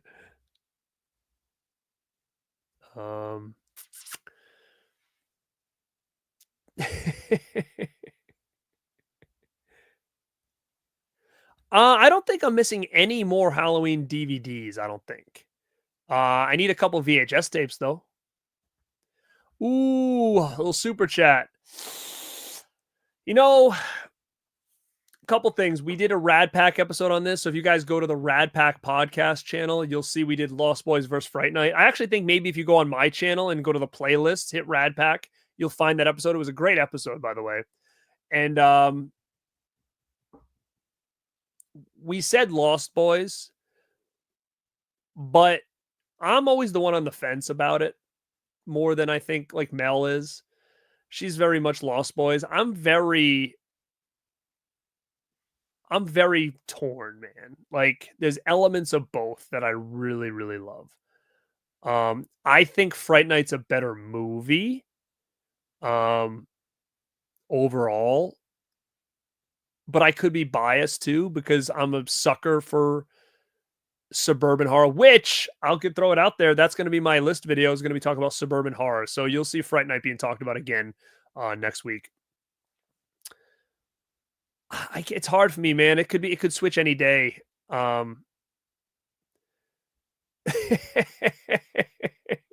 know. I'm an idiot. I don't know anything about physical media. If you could only get 3 Hay movies in a lavish edition, it would be woo, man. I mean, my first choice, because I think it makes the most sense, is Fast Getaway 1, 2, and Dream Machine. But if that means Prayer of the Roller Boys is out, then that's hard because that's the one I want to see on the most. I mean, if I had to just pick like a random, I would say Fast Getaway 1, 2, and Prayer of the Roller Boys would be my pick. But I think Dream Machine would make more sense with those other two. Get out of here. Come on. Come on. To be honest, like, I know them, but I haven't dug super deep into Giallo ever. Like, I mean, I know them. Like, I know all the Argento movies. I've watched his, which I do love a lot. But like a lot of those like more obscure ones, like I'm not, I've seen them, but like I'm not totally, like it's not my forte, I would say. It's probably something I should probably focus a little bit more on and learn a little bit more about and watch a lot more of them as well.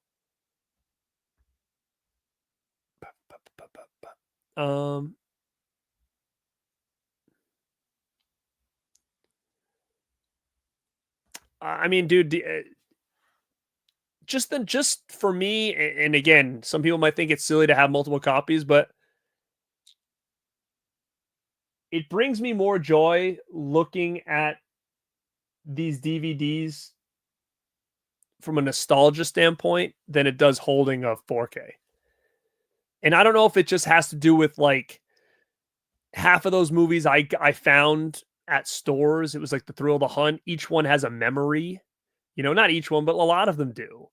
And, now with everything just as a click of a button away and packages showing up all the time, it's almost like you take it for granted a little bit more, than when you hold, when you download a video game on your PlayStation, right?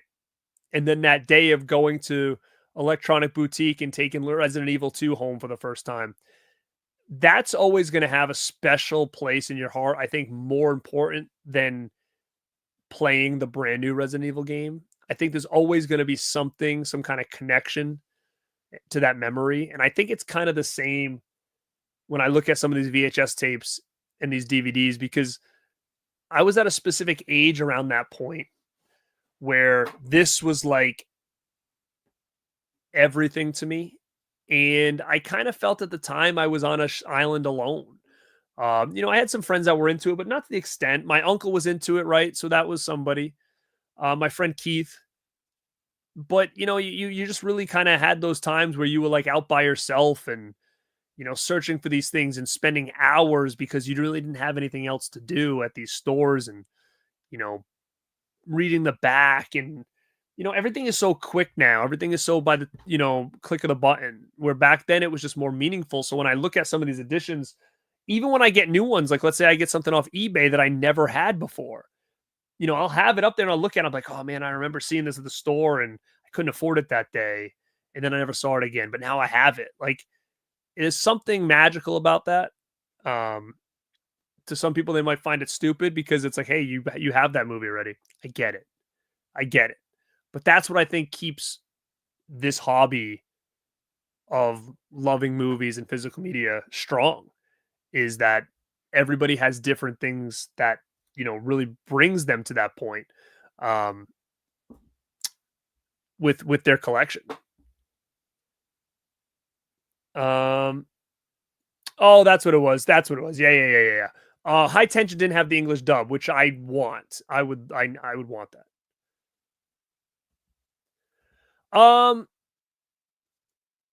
His work is out of this world. Chris, yeah. Yeah, me and Chris and I were close growing up. We used to ride BMX bikes together. He's doing great shit. He was on like a reality show about sculpting. Um, and he does it now. He works for some toy companies and stuff. Yeah, we've talked about doing some collabs. I would love to go to his studio and film it and film him in action, like a little mini tour of it. I could have him like I was thinking about bringing back Rad Company for another season and maybe having him part of it. I've got a couple other people I've talked to about it. It kind of went on the back burner a little bit. It was just kind of hard to coordinate that with other things I had going on and the podcast and stuff. Because you're trying to work with other people's schedules. So I was thinking about maybe bringing it back for another season, maybe just doing like 4 or 5 guests or something. But I have some people I've reached out to already about it. But Chris would be somebody I would love to talk to. And I would love to go to his place. And we've talked about him even sculpting me something. And maybe we can do something together where he's working on it and I go over there or he sends me footage of the progress and I build a whole video about it. We've talked about a Corey Haim sculpt, right? Which would be pretty sick. But I was thinking about something else the other day and I'm like, that would be a really cool sculpt too. What the heck was it? Like a Corey Haim bust would be pretty sick. Um, there was something else I thought of, and I was like, I should tell Chris about this. I forget now. It was something that I felt like would have been a lot easier for him to do. Oh, like I was thinking maybe I could have him do me like a life-size Mac and me. I bet he could do that easy. That would be a cool item to have. If he could do me like a custom Mac and me, life size. That'd be pretty sick.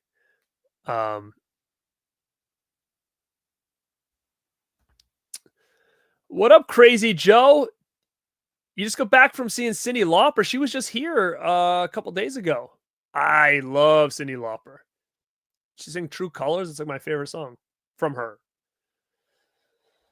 Ooh, mine has got to be Frankenhooker with the talking Frankenhooker is probably mine.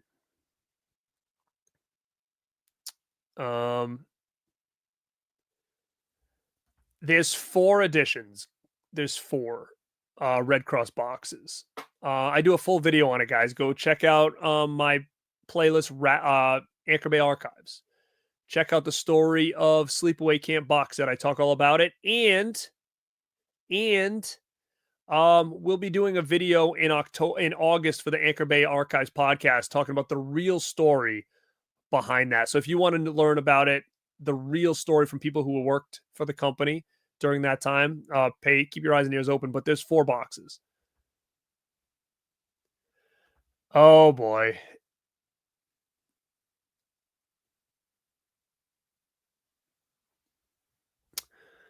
All right, hold on a second. Let me just confirm something.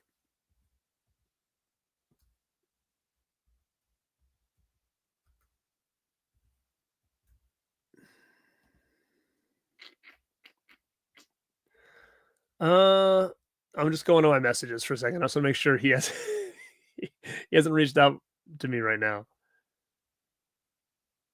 Um,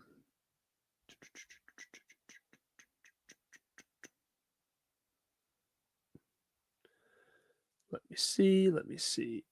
Sorry, guys. I just want to make sure he hasn't messaged me again. Okay.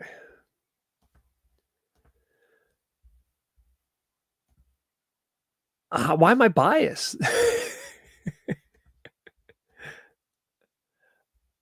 Yeah, man, I'll be in Salem on August 9th. I'll be hosting the Return of the Living Dead screening. Yes.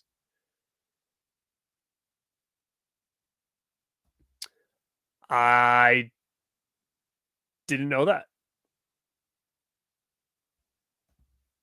100%. We did an episode on that on the Radpack podcast, but I'm going to do a ranking uh coming up this week.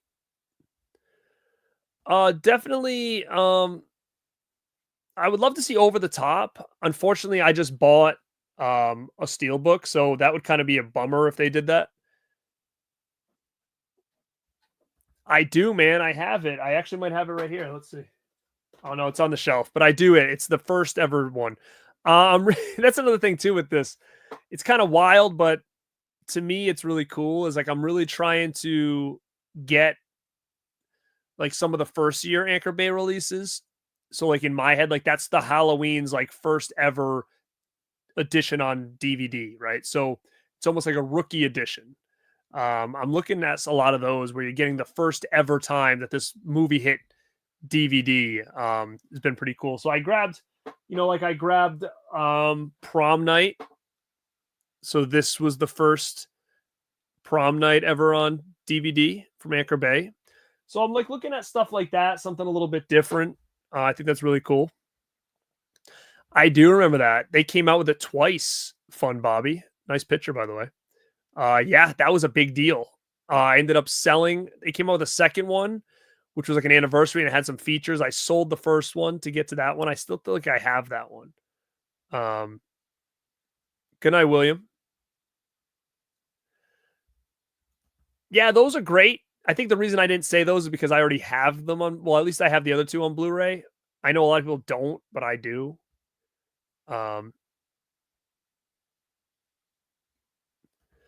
That's a pretty good one, actually. And with the Hammer stuff, that's another one I want to start to get deeper into. So if you guys, I'm going to be doing a very Hammer Halloween this year.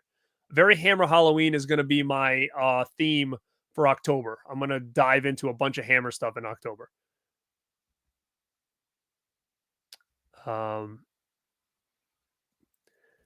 Oh yeah, that was so big at the time. I did not. I will probably get them, but I haven't ordered them yet. Crazy Joe, go check out Crazy Joe's concession stand. I'll check it out, man, for sure. I think that it should. It should get. I would love to see 1 and 2 get a nice set from Vinegar Syndrome. Okay, so without Fast Getaway, Dream Machine, Prayer of the Roller Boys, and Blown Away.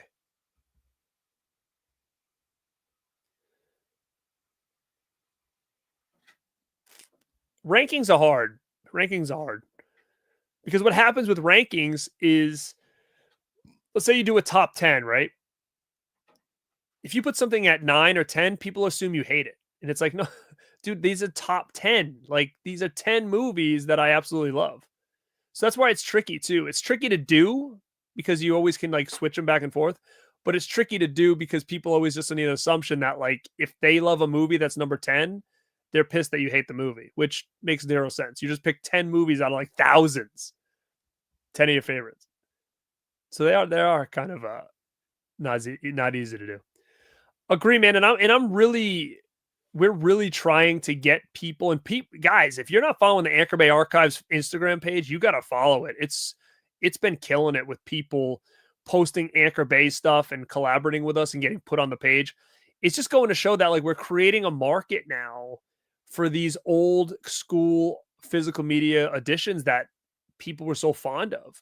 And it's bringing people back, which is kind of cool because it's to me it's like horror physical media history, man. And it's cool to see these people digging those editions out and posting pictures of them online. Really, really cool.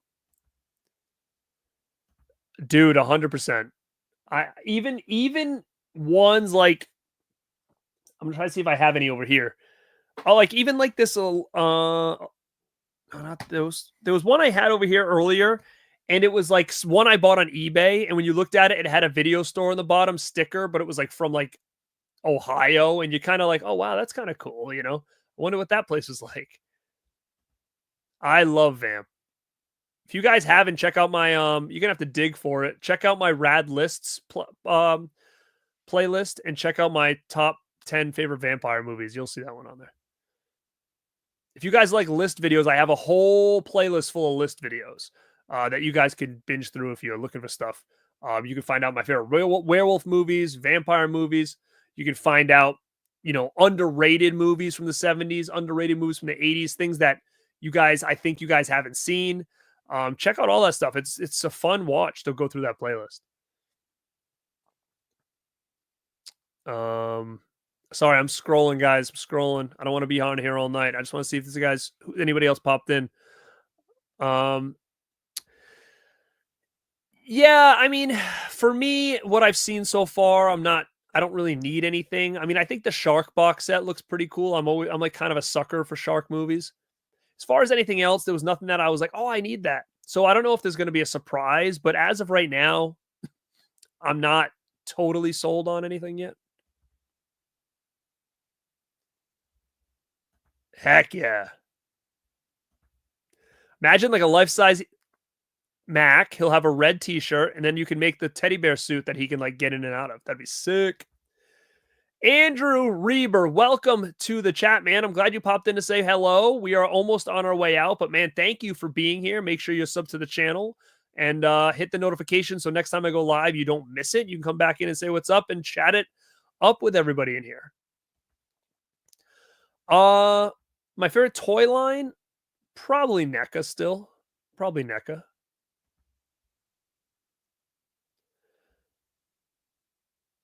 Mick Hara, what's my top 3 A24 films? I'd have to really think about that, but I mean, obviously Hereditary is one. Is A24? X? I like Midsommar. I don't know, man. I have to guess. I would have to see a list of which ones are which. I mean, I liked the Von Erich movie. It's definitely Hereditary, X. I do like Maxine. I do like Green Room. Hold on. I got a whole A24 section over here. Let's see. I like Spring Breakers. I can't really see, but let's say Hereditary, X, and Midsommar. Guys, killing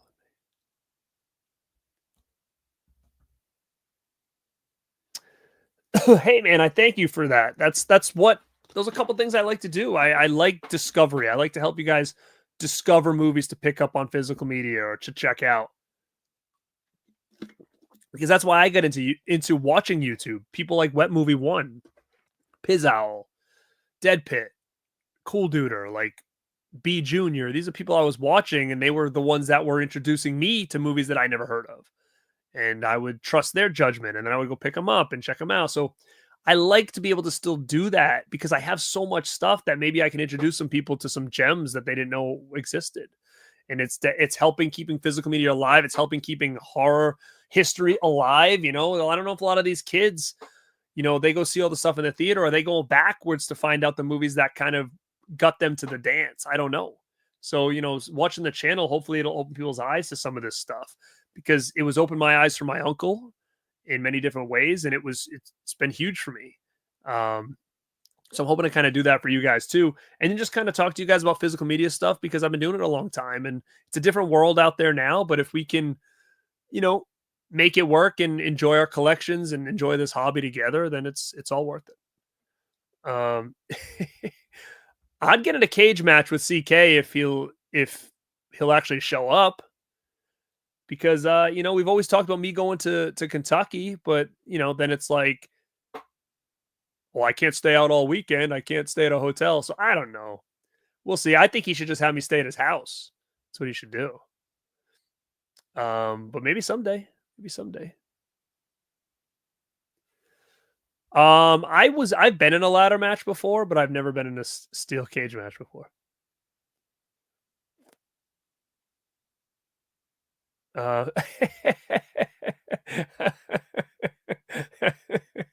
You could be right.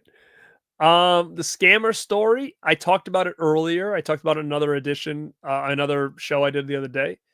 Um, they do, man. A lot of those anchor bays are holding a little bit of value. It's hard to get them for a good price. Trust me, I know. I've been trying, and I'm hoping with the podcast too, it kind of cranks up the value of some of these things. When I say value, it's really value to, um, what's the word?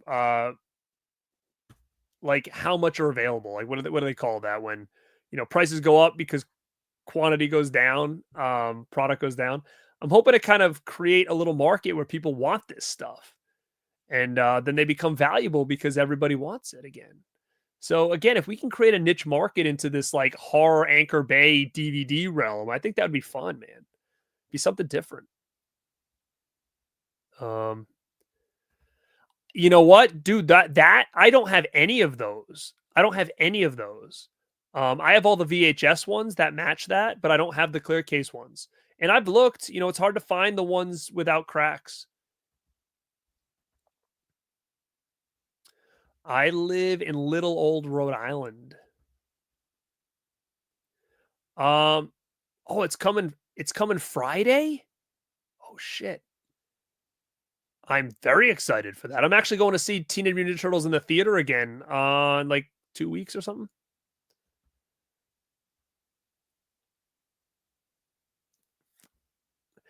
Yeah, I agree. I didn't think it was good, but Scouty was in it, so it's okay by me. What's my favorite physical media regret? Dude, honestly, like I don't regret a lot of stuff. I will say maybe as cool as it is, it's just a pain in the ass. That Never Ending Story set was expensive. It's cool, but dude, that book is so gigantic. I don't have anywhere to put it. Like it's laying flat on top of my spinner shelf. I have nowhere to put that thing. Unless I had a coffee table, like there's nowhere to put that.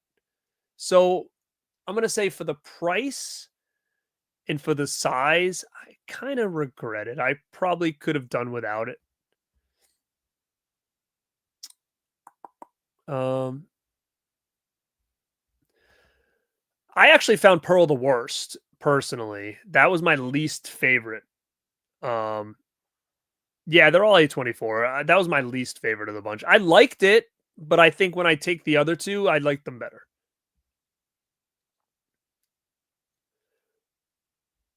Bro, I've tried to get B Junior on this channel before. He was OG, man. Um, he was an OG for sure. I'm trying to think what his channel was called. It was B Junior, but I think it might have had a different name. But I've tried to reach out to him and bring him back from the dead, basically. But he's not having it. He was cool. I hung out with him and Piz at a convention way before I had a YouTube channel because I knew Piz from the Dead Pit message boards, and Piz and I connected through some trades on Facebook back in the day, and we were doing a wrestling show together, me, Piz, and Wes, and so I met up with Piz and Barry. His name was Barry B Junior at a convention. We hung out for the weekend. We saw Tim Capello live, and it was a Fright Night reunion. Antonis, what's up? Hell yeah, Leon. Dude, that picture. I wish I could do my hair like that. Dude, I wish I could get that sideways Bobby hair.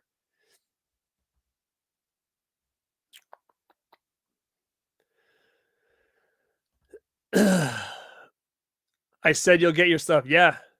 Yeah. Um Oh my god. Oh boy.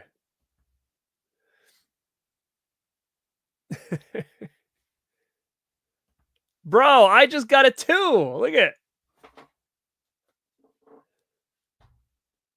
I just got a sealed near dark, dude.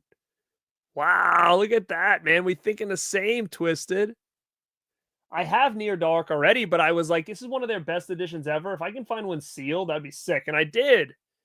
Wasn't too expensive. I would love that. I love Jose Canseco.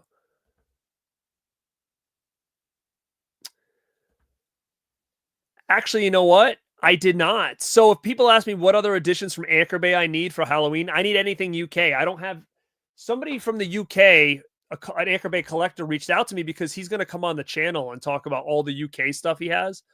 But he said, "What do you need from the UK? I might have a bunch of extras." I said, "Dude, all I have from Anchor Bay UK is I have the Phantasm Sphere, Creep Show, Scanners box set, and the Brood. That's it. That's the only UK Anchor Bay stuff I have is just those." So I was like, "Dude, freaking send away, man, for sure." Yeah, Twisted Endurance Productions was B Junior's channel. I used to love that channel. I would love to, but it's probably unlikely. It's on the other side of the US. I don't know. I already told him I was going to. I just feel guilty doing it.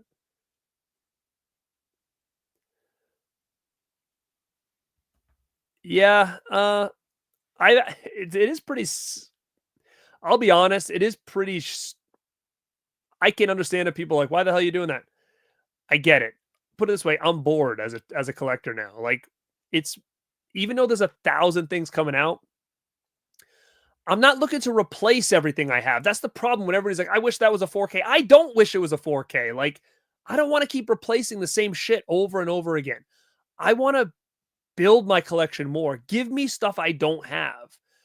And I know it's hard. I know at this point in time, it's hard to continue to put out stuff that hasn't had a release since DVD or VHS because I'm sure everybody's tried this, right? I'm sure people have tried to get Elves or Sleep or The Run or Slumber Party Massacre. Like, I'm sure these have been tried, but something is holding it back. I get it. I don't think they're just ignoring these titles. I think there's a problem with these titles. But, I'm looking at my thing, like all these Corey Haim movies, like, do something with these. Like, can we? Like, I want to build my collection. I don't want to just keep replacing things. And when I say replace, it doesn't mean I'm going to throw away the old edition or anything. I just mean, like, I don't want to keep buying the same movies over and again. Coming from the guy who just said he bought a sealed Near Dark just as a collector piece. I have this already open that I can watch, but a lot of it's for the podcast.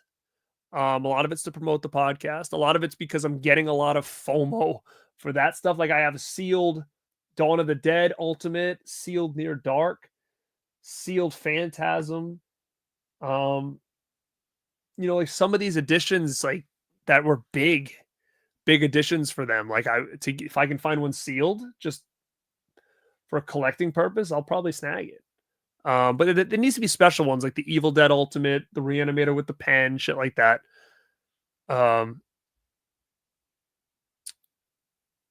It is weird, Jackson. I agree, man. For sure. For sure.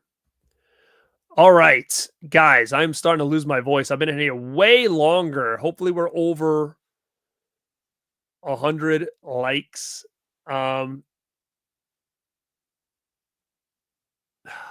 Do I tell this guy's name? Fuck it, I don't care anymore. All right, so if anybody wants to go bother this guy and say refund Born to be Rad, on all of his IG because I'm not gonna get my product or some shit. But I'm gonna give this guy a free plug. His page is 90s retro now. So do as you may at this point. I ain't got my item. He's not giving me my money back. He's too busy to respond to me. And whatever you guys want to do, leave comments in his thing. Don't be an asshole. Don't be just scammer. Don't do any of that shit. Don't do any of that shit. All I want is if I get my item, then I have 2 Michael Myers, I guess. I don't know, but I would just a refund or something. Um, listen, don't be an asshole. Don't be a dick. Don't just write scammer and all this other shit. I don't know what he's done with other people. I only know what he's done to me, right? So again, I've already told him twice that I was going to do this, and I have no figure. So again, if you want to leave him comments underneath and say refund his money or whatever it is, I'm sure he'll reach out to me if he starts getting DMs and fucking comments. But at this point, like, I don't care. I don't care anymore. I bought a Michael Myers figure, but Ian just sent me the figure because he felt bad. So I have it now. I don't even need it anymore. So I mean, at this point, I'd rather just get the money back. And it's not even that expensive. I think it was like $40. So it's not even that big of a deal. It's just the point. And especially because this guy's selling so much shit every single day. It's like, is nobody getting their items? Just me? I mean, he's got cool shit. If it's his, I mean, who knows? Somebody could be hacking this dude's account to get money. I have no idea. I don't know anything about this. I don't know anything about. I mean, again, what if this guy's shit was hacked? What if someone's just posting pictures and saying selling, them sending somebody money, and then him running? I don't know any of this stuff. All I'm saying is I was promised something multiple times, and I paid on April 23rd, and I haven't got shit yet. It does sound like I ripped me off for sure. I paid friends and family. I trusted the guy. And like I said, the other part that just ticks me off is when he's like, sorry, I didn't get to your message for 3 weeks. I had 250,000 people DMing me. No, you didn't. No, you didn't. 70 people liked that picture. There was not 240,000 people DMing you or whatever number. The number could be off, but it's just one of those things. It's just like, come on, dude. Like, just be legit, man. I don't know anything about this guy, man. I follow him. He posted something I wanted. I said, I'll take it. He said, send me the money. I said, okay. I said, here's my address, and I've heard nothing. So again, like I said, suspect for me is when people have tons of followers with not enough interaction. And people that don't show, when they click the button or whatever there, it says like others like your post or something like that. Like, again, it's not right or wrong. It's just to someone else like me who's trying to do business with this person, or this person wants me to collab with them. I want to feel like I'm with somebody legit, not someone that's trying to play a game. That's all. But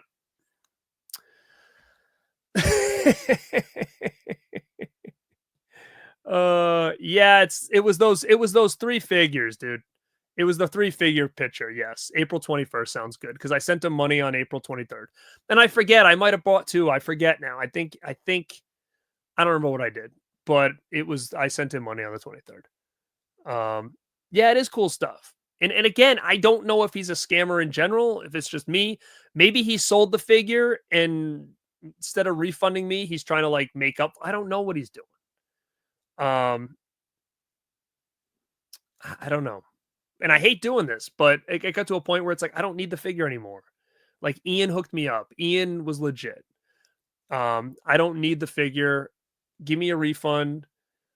Again, if he sends me the figure, it is what it is. I'm sure I can do something with it. But yeah. Anyway, I know it's what you guys wanted. People love the drama. As I just did a whole thing being like, enough with the fake drama. I had no choice here. I don't know what to do. But guys, I appreciate you all. Thank you for hanging out with me tonight. I will try to get here again one more time before I go away, but I have content that's going to be plugging. So make sure you subscribe to the channel, hit those notifications, keep watching the stuff. Go check out some of the different Anchor Bay Archives podcasts, the Radpack podcast playlist, the Rad List playlist. Everything is categorized on my channel if you go to playlist. So go check all that stuff out. This is Garrett at Born to Be Rad. And like always, stay